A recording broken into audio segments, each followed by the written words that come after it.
This week could be the critical week in the debate over the Confederate flag in South Carolina. Saturday afternoon, the South Carolina Statehouse was the site of an NAACP rally at which more than 1,000 people came on out to call for the state to remove the flag that flies on the Statehouse grounds. Tomorrow, South Carolina lawmakers are set to begin debating about the future of that flag. And a recent survey of those legislators is giving some indication of what that vote might be and what that future might be. When asked about how they intended to vote, at least 33 senators and 83 House members in the South Carolina legislature said the flag should come down, a consensus which appears to meet the two-thirds majority required for both chambers to remove the flag. Joining me now from Charleston is South Carolina State Representative David Mack III. Representative, good to see you. You know, you look at the polling data. Do you agree with what it's suggesting? Will this happen? Is it pretty much on par? We're hopeful, we're prayerful that the numbers will hold up.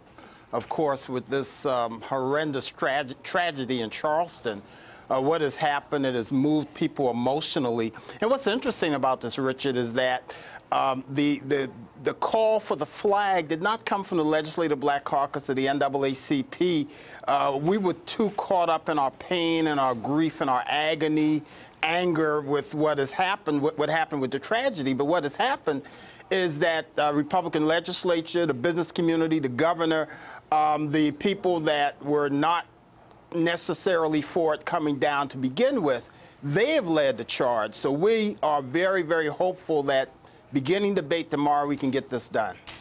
You know, Representative, we did have many from those communities that you discussed and on MSNBC, and they were very clear.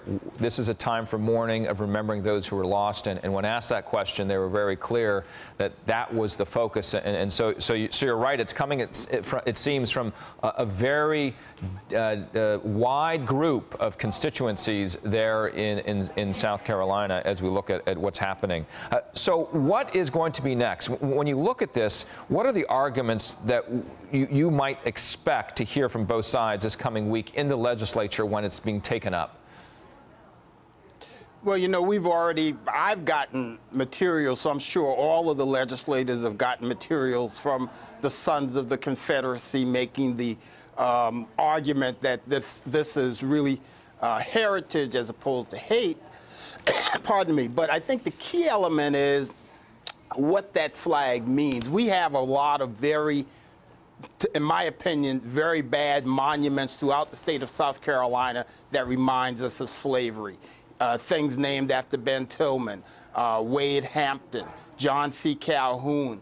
They're bad enough, but when you fly a flag, that means whatever flag you fly, it represents you, what you are now. That's what makes this flag so problematic.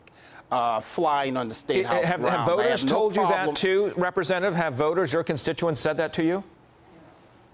Well, I think the number has grown. I think there has always been a significant segment in the state of South Carolina that have felt that way. But with this tragedy that has happened in Charleston, it has moved people emotionally, and I'm hopeful, prayerful that emotion will turn into a true commitment. I love the definition of commitment being that commitment is what you do after the emotion is gone. So according to the numbers, we are hopeful that we can get this done, that enough people are committed in the House and the Senate to get this done. All right. Thank you so much, State Representative David Mack III from Charleston, South Carolina. Have a great rest of your weekend. And another sign of growing public opposition to the Confederate flag, Daytona International Speedway is offering to exchange any Confederate flag for an American flag for those attending today's race. NASCAR has already asked fans to refrain from displaying the Confederate flag at its races, but stop short of an all-out ban. The flag has been common at NASCAR races for decades, but has recently been criticized by racing superstars like Dale Earnhardt Jr. and Jeff Gordon.